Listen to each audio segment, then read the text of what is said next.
This is the weekend edition of Fear and Greed Daily Business News for people who make their own decisions. I'm Michael Thompson, and good morning, Sean Aylmer. Good morning, Michael.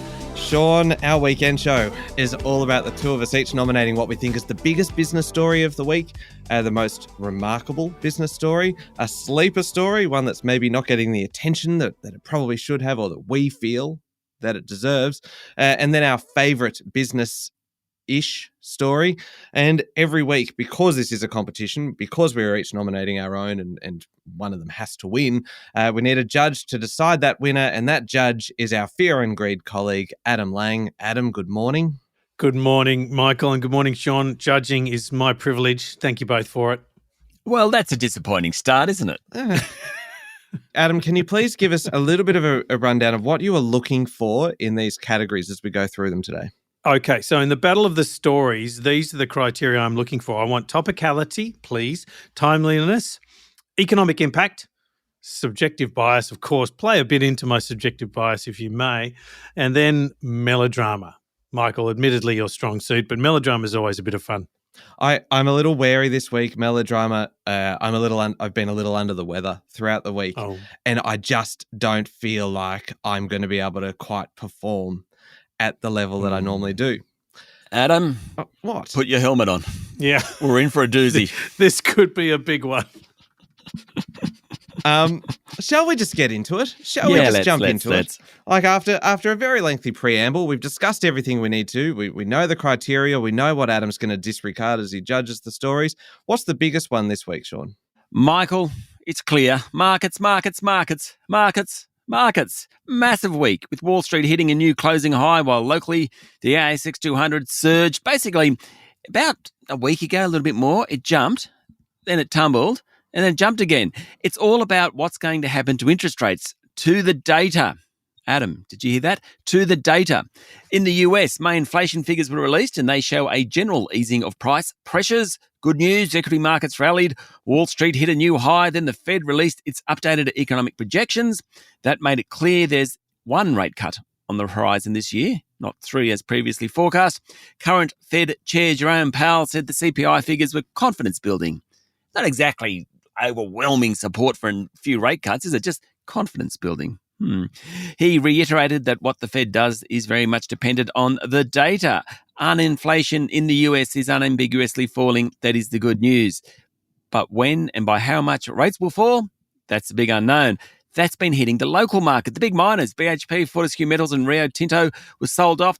The banks continued their incredible run. National Australia Bank this week hit a 9-year high. Commonwealth Bank, we know, is close to its record level. Amazing. The tech stocks are doing even better. Then there are a bunch of household names such as Telstra and Woolies that have had absolute shockers over the past year. Overall, equities are strong, but really jittery. And of course, that affects every single one of us in this room. In fact, probably, I'm happy to say, every single listener. We all have super funds, don't we? What the market does makes a huge difference to an individual's wealth. Massive week for markets. Michael. Yes, good one, Sean. And I love how you started with markets, because I can do that too. And in fact, I'm going to. Jobs. I hope this is about Steve Jobs, because if it's about anything else, you haven't got a hope. It is not about Steve Jobs. It is about the kind of jobs that we all have, the jobs that matter. Right. The unemployment rate fell to 4% in May after a near 40,000 jump in jobs last month. The labour market is in good shape. The labour market is in remarkable shape. In fact, despite the weakness of the economy over the last couple of quarters, the labour market is remarkably strong. There has been some when you look into the data, right? And I know we all just love a good bit of data. There are plenty. Michael Kukulis, go on. There are plenty of interesting stats from the ABS. After all, stats is obviously what they do. The Bureau of Statistics said that there are now almost 660,000 unemployed people, which is about 110,000 fewer than in March 2020, just before the pandemic. That's just a little tidbit just to kind of amuse you, and you'll be kind of dining out on that one for a little while. But Adam, back to the core number here. Jobs. Why is this the biggest story of the week?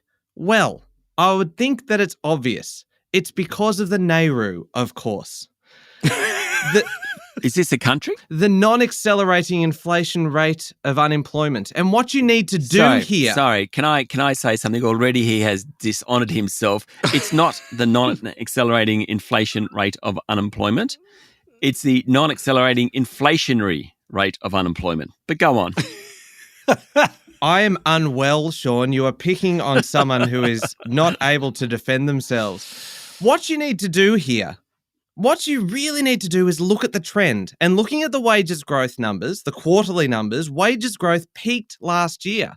And since then, wages growth has been slowing, yet unemployment has been spectacularly low and stable, and it continues to be low and stable. It's now 4%, down from 4.1%. This is a bit unusual, right? That we are seeing wages growth slowing, but unemployment remaining so low. What this says to me as an interested observer, right, is that the RBA might just need to have a little bit of a look at its NAIRU modelling, which is something that really that Governor Michelle Bullock hasn't really been able to address directly so far. She's basically been saying, look, we can't really do that at this point, but it is time. I'm calling it as of today. The Reserve Bank's NAIRU model needs adjusting. And of course, that'll play into the interest rate decision because it means that interest rates can be structurally lower, starting with rate cuts in 2024. This is very timely, of course, feeding into the discussion when the Reserve Bank board meets next week. And because of that intersection of jobs, of wages, interest rates, and the economy, this is the biggest story of the week. Dear. That was invigorating. I hope there are Reserve bankers out there listening because they'll be invigorated. They'll be thinking to themselves, do we have a NAIRU model? Didn't realise. There we go. Now, no questions. I shan't be taking any questions on it because I'm not well enough to answer any questions.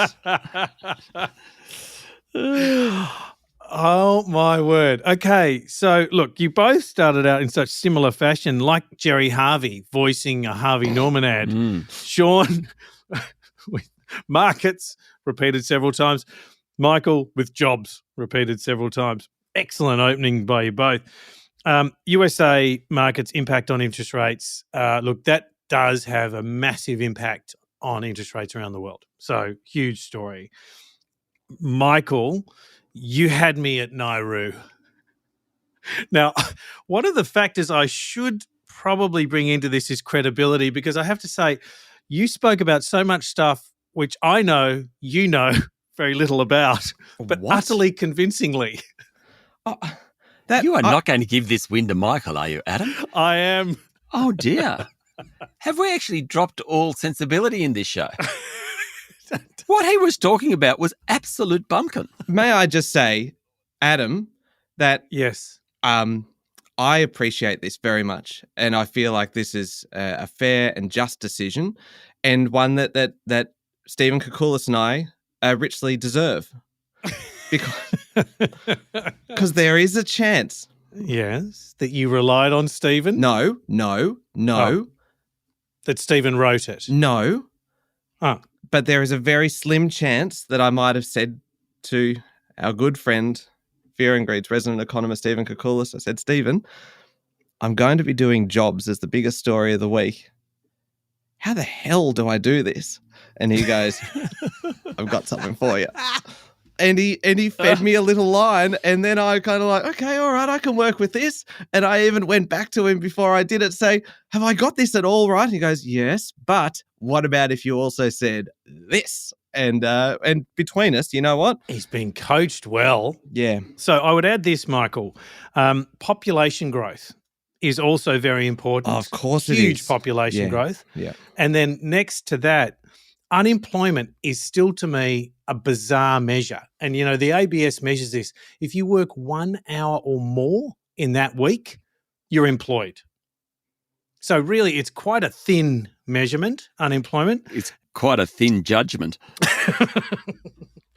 But Michael, you had me at Nauru. Oh, my look, God. Well done. What a stupid show this it was is. high risk. That was high risk. High High risk. risk, high reward. Oh, Yep. You've just discredited the show. Totally. Both of you. Sean, why is that unusual? I discredit the show every week. This is nothing different. Oh, Except my here, I God. actually had some data behind me to discredit myself. I actually take this show seriously. Clearly, I'm on my own. Michael, what's your most remarkable story? Let's just get on with it. All right, moving on to most remarkable story. You know, I was thinking about this, and I feel like we don't talk about the tech giants enough on this show. I am willing to donate my most remarkable category to use it to highlight the achievements of the unsung heroes of the S&P 500. Microsoft, Apple, and NVIDIA. Look, I know that these companies, particularly NVIDIA, the chip maker, have been mentioned a lot lately. I know I'm being perhaps a little bit facetious, just for once. But in a remarkable year, right, this was a truly remarkable week. And it was Apple's week. And at its core...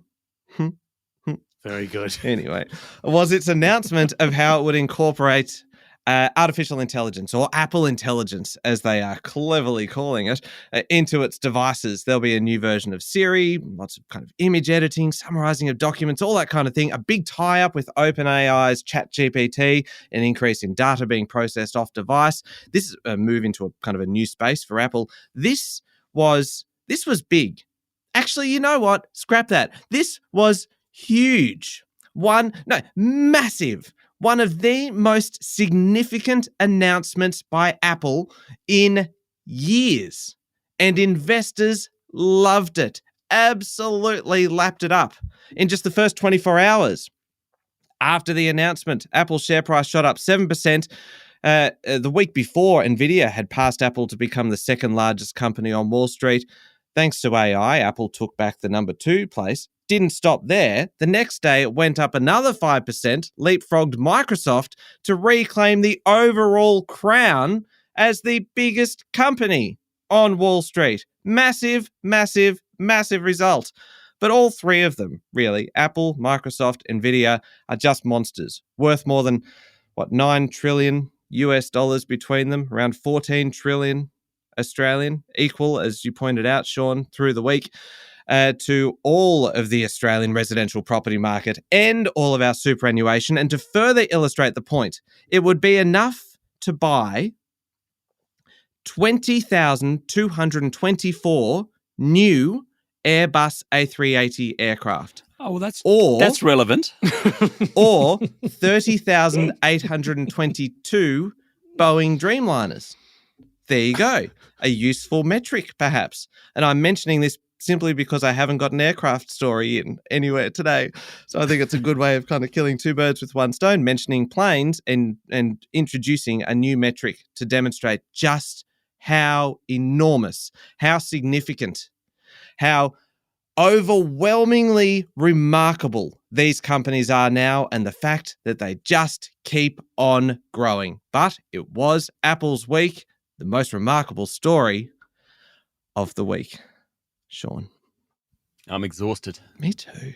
If you want a new remarkable, like a remarkable story that's actually new, like that hasn't been done dozens and dozens and dozens of times before, I have one. It's how many companies are leaving the ASX.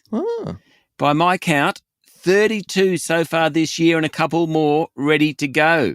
This week we had shareholders in Adbri agree to be sold to an Irish group, shareholders in CSR agree to be sold to French outfit Saint-Gobain. Both have histories dating back to the 1800s. Both will delist from the ASX. Some of the companies to go this year include Azure Minerals, Link Administration, AVZ Minerals, Boart Longyear, Whisper, Costa Group, Sezzle, Allcom. It just goes on. You can throw in Newcastle Mining, although its acquirer was Newmont Resources. It has a secondary listing on the ASX. But still, Newcrest isn't there.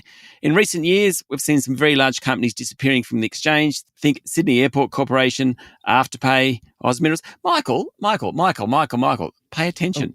I actually was Sorry. pleasant enough to you to actually watch you. Well, you know what? You need to wave your arms around more. You need to just... I just want the story to win. You need to be visually engaging, Sean. It's like watching a tree deliver a speech. What, me? Yeah. Really dull. Just no, like you don't move much. You don't. You are just there talking, and whereas I am fully kind of just. I want to kind of jazz hands, bring you all into it, and I use my arms to do that.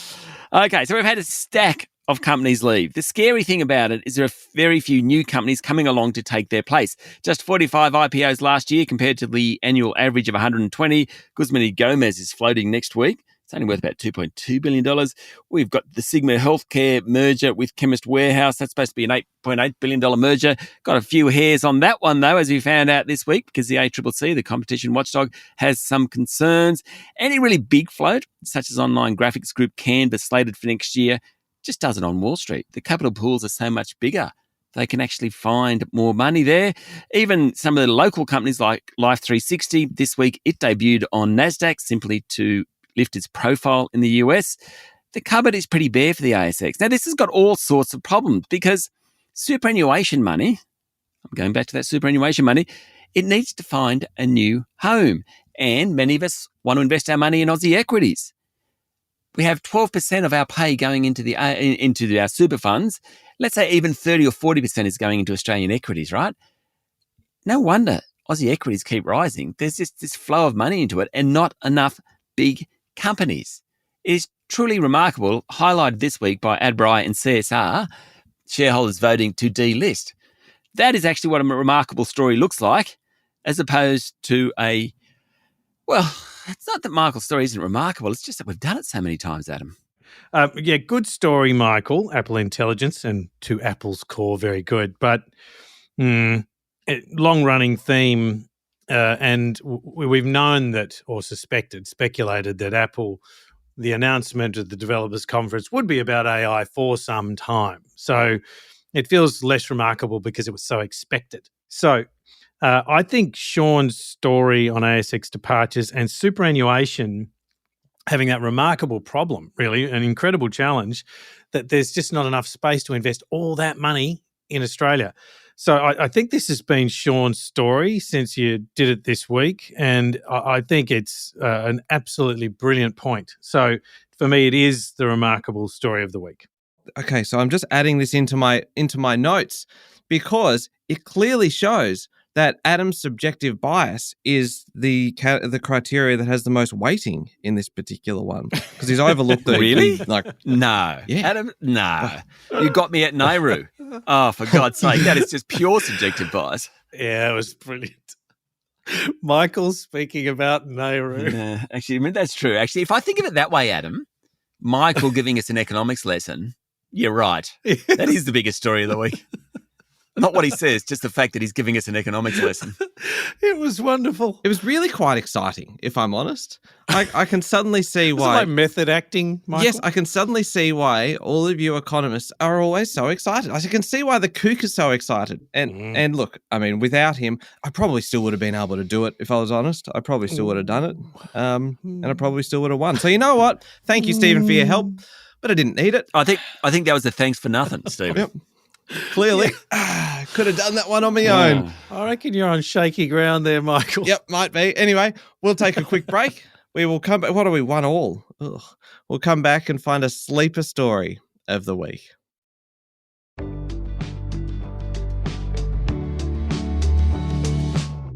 All right, Sean, we are looking for a sleeper story. So this is a story that's not getting the attention that we feel it deserves, or maybe one that is flying under the radar a wee bit.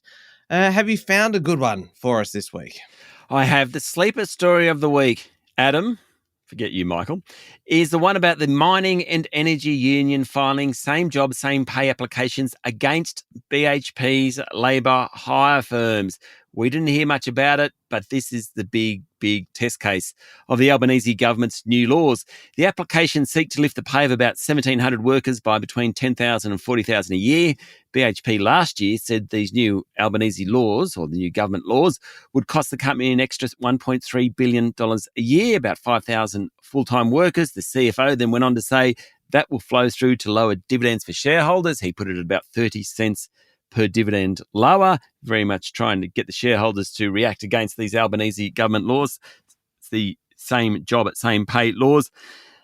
These workers were employed across 3 open cut mines. The case is really complex because it's difficult to compare workers on the basis of skills, rosters and pay, bonuses across the 3 mines, not just within the mine, it's one mine itself, but across 3 mines. MEU Queensland President Mitch Hughes was in fighting voice when he said it was important to address BHP's labour hire rort, he called it. Why is this case so important? 1, BHP is the biggest user of outsourced labour in the coal sector. In the coal sector, it sets the trend. 2, the laws haven't been tested yet. Now, other applications by unions have basically triggered a positive response from employers. So Tees last year, for example, agreed to raise the pay of labour hire workers after the MEU applied for an order. They just said, we're not going to go through the court process. We'll just do it. 3, it's BHP. If it loses this fight, not many miners will take on the union. If it wins the fight, or any one of the initial 10 applications by the MEU is lost, then that makes it very tough for the union movement to apply the whole same job, same pay application. This test case, which was announced this week, really will set the agenda for mining and the whole same job, same pay. Still got a long way to go in getting a result, but this is a massive, massive story. It should have been, this is bigger than Michael's biggest story of the week, to be honest, but it's a sleeper story because we just didn't talk much about it. Michael. That's a good story, Sean. As for me, I have never been one to pass up a good story about bonds. Oh, dear. And this one fits perfectly, like a glove, into the sleeper story category. Allow me to explain. We learnt this week, Adam, that more than 100 investors across 5 continents bought Australia's first ever green bond, including 15 institutions entirely new to Australian government bonds. The final order book, this is all quite remarkable, really. Could have been in the remarkable category. The final order book of the $7 billion 10-year offer drew $23 billion in bids. Wow. 2/3 were sold. Wow. Wow. 2/3 were sold to local investors. And the fascinating part of all of this, right, is that the Australian Office of Financial Management estimates that the issue paid a greenium of 2 basis points over nominal bonds, which of course means, as we all know, sitting here in this room, that these investors are willing to accept a slightly lower return to see their money doing some good. Why is this a sleeper story? Good question. Tell us, Michael. Good question, Michael. And thank you, Adam, because it is the Australian government's first green bond, and because this is a sign of the times, particularly when we're talking about big investors here, super funds who need somewhere to put the billions and billions and billions of dollars that we are all feeding in, and increasingly members are wanting that money to not just earn a return, but to make a difference, to help society. And as Sean said in our Fear and Greed newsletter this week, these are Sean's own words. The success of the first ever government green bond and the greenium paid augurs well for the future. That sounds like it's going to become a bigger story further down the track, in Sean's own words. It is a sleeper story because it's just getting started. It is also a sleeper story, Adam, that ticks every single box in your criteria, Adam. Subjective bias, yes, because you love bonds and you love the environment and various other things. Economic impact. because, and obviously I've explained why, all those other things that you look for that I can't remember, but they are all ticked. They're there. They are there in abundance. Adam. Yes. Greenium bonds. Good. Where it fell down for me, Michael, Yes. was on the sleeper element of it. This is the first Australian government green bond, and it was severely oversubscribed, which tells you the demand is there. This is going to be big, big, big. Oh, my God. Yes. Supplementary melodrama. Well done. The sleeper story for me is really this same job, same pay legislation that only came in last year, into the Fair Work Act. And this is a big, big test case. So big that everyone's talking about it, which makes it not a sleeper story. Well, no, but this case is new and the outcome is yet unknown. And so how this plays out is very important and a sleeper story. That's why I've judged it sleeper story of the week. Excellent decision. That's all I can say. Leave it at that. No feedback, Sean? No. I think mine is a much better story, but I like the Greenium story too, Yeah. It's a good story. Good story. And I thought I'd also wedged you on that one, Sean, because it was in your own words from the newsletter. The Fear and Greed newsletter, fearandgreed.com.au. Sign up, pop your email address in. And I thought, there's no way I can be beaten now because Sean pretty much acknowledged it's a sleeper story in the newsletter. But of course, Sean, you weren't the judge. Adam was, and who knows what he's going to like. You talk a lot, Michael. I am rather fond of my own voice. There's no real internal monologue, is there, Michael? No, that's it. There is no internal monologue. Well put, Adam. If there is a monologue, it is to be delivered publicly. It's said out loud. Indeed. Shall we, Sean, do you want to go first for the favourite story? I think you should. I need Sure. I'm not sure that it's my favourite story, but it's certainly the most captivating story of the week. It's the rise of the far right and ultra-nationalist parties in Europe, around North America, Europe. Michael, this is great. If only listeners could see, Adam has actually leaned in forward. Michael has leaned back and yawned. It's not a yawn. It is my thoughtful pose. I am a thoughtful recliner, Sean. And it's about politics. Of course I'm listening. Please, go on. Of course. European elections last weekend, far-right parties did really, really well. They'll hold about a quarter of the seats when the European Parliament next sits. That's much higher than ever before. It's about 20% before. Big swings in France, Italy, Germany, and the Netherlands. The performance of the far-right in France triggered French President Emmanuel Macron to call a snap election. The European voting generally reflects not so much what's happening in Europe, but what's happening locally. And Macron's move is a high-risk move, basically to cut off the far right before they make any further gains. Macron has made the rather extraordinary call for political rivals to rally behind his centrist party and fight what he calls extremist fever. So both on the left and the right, these far left, far right parties. The leader of the French mainstream conservatives was actually booted out of his party. So this is the opposition to Macron, booted out of his party for suggesting a pact with the far-right party of Marine Le Pen. Politics in Europe is quite amazing at the moment, exactly as North America, because we have the Donald Trump-Joe Biden thing going on. Now, the G7 met this week. Basically, we had people like Rishi Sunak from the UK facing an election. Macron was there. The German Chancellor is under all sorts of political pressure. The Japanese Prime Minister is likely to be kicked out later this year. The influence of right-wing politics is just, it's scary, but it's absolutely captivating to watch. And that was really highlighted by those elections in Europe last week, the G7 this week, and what's happening with France and Germany and Japan and of course, the USA. I know it was worthy, but I think that was a very cool story. Michael, over to you. Look, I like to finish on a bit of good news. And I particularly like to finish on a bit of good news for Australian business and for the Australian economy. Because I feel like that's just more true to the criteria than, say, European politics.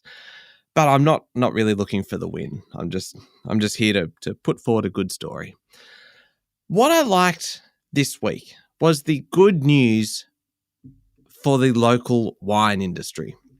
And that good news was that Trade Minister Don Farrell said that local winemakers have sold $86 million of stock to Chinese consumers since April. Now, if you can remember April, which wasn't actually that long ago, that was when Beijing dropped its punitive tariffs on Aussie exports. Now, I love this story for two reasons. Number one, Aussie wine copped an absolute hammering from these tariffs. So who doesn't love seeing our companies getting back into China, which prior to the tariffs was our single biggest export market for wine?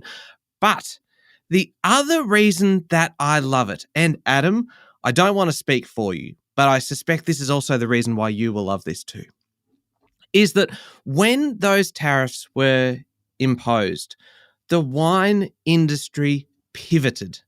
They had to. They found new export markets. They increased the amount of wine being sold to the UK, to Singapore, to India, to Thailand, a bunch of other countries. They diversified and arguably became more resilient. Having said that, the industry, of course, isn't out of trouble. Last year, a report found that Aussie winemakers have an estimated 2 billion litres of wine in storage, equivalent to almost 3 billion bottles. So the news this week that in just the last 8 or 9 weeks, $86 million worth of wine has been sold to China, while we've also got all of these other new markets that Australian winemakers have been able to source and have built up connections and relations. They have been innovative. That's what they have been, Adam. They have been resilient and innovative, and now they are finally getting a bit of good news back into China. $86 million worth of wine. Good news. No, great news. My favourite story of the week. And if you are Australian, it will be yours too. Oh, sorry, I didn't mean to get quite so melodrama free yet again. Nationalistic there at the end. Sorry. Okay, both excellent stories. And I know we're not a political show, and this isn't a political comment, but just making those observations, Sean, as you did, particularly about France and Emmanuel Macron calling the snap election. You know, sometimes you feel like if you listen to the noise, the extremes seem to speak loudest, both on the far left, the far right. And so if you judged purely on conviction and volume over content and ideas, the extremes, you can see how there is appeal, but the contest of ideas sometimes gets lost in that noise. I think it is so interesting what is happening, and it has massive impact, changes of government on the economy and impact on the world. So it is an incredible story. Bringing it to Australia and wines, and for all the reasons you mentioned, Michael, I think you have to win this one for favourite story of the week. It's just there's so much good in it, and where we were was in a very bleak place for so many vineyards and wine producers. So it's just such a great turnaround story. And very innovative and resilient. Sorry, very innovative too. Yeah. Yes. No, just thank you. I should actually just accept the win rather than just seek praise on the various buzzwords I used. So what are we, 2-2? Do we have a 2-2? Do we have a breakdown? Do we have a winner? Actually, that's what we really need. Well, we do. We do have a winner. Michael, 88 points. Sean, 91 points. Oh no, it's because you hate business success stories, don't you? Like Nvidia. No, I and love Apple. them. No, I mean clearly. I'm assuming that's the one that I've been marked down on. But calling tech giants and their growth like a remarkable story, it's just become less remarkable for some time now. So many companies departing the ASX and so few on the horizon is a really significant change. Just like it was last year. Sorry, just a minor. It's the internal monologue again. Yeah, there it is. Oh my goodness. Okay, well done, Sean. Thank you, Michael. Thank you. I don't know how to accept it. I think you had a moral victory in explaining economics to us. Yeah, like in fact, Adam, I know this is kind of not what we normally do, Yeah. but I'm happy. I'm happy knowing that I won. I'm Yeah. happy to concede. That is the most generous thing you've ever done, Sean. You are just a deeply kind person. I love that. Knowing that I won, I'm happy to concede. Oh, golly. All right. Well, you know what? Let's just leave it right there. Thank you, Adam. Thank you, Michael, and thank you, Sean. And make sure you're following the podcast, and please join us online on LinkedIn, Instagram, Facebook, X, and TikTok. I'm Michael Thompson, and that was Fear and Greed. Have a great weekend.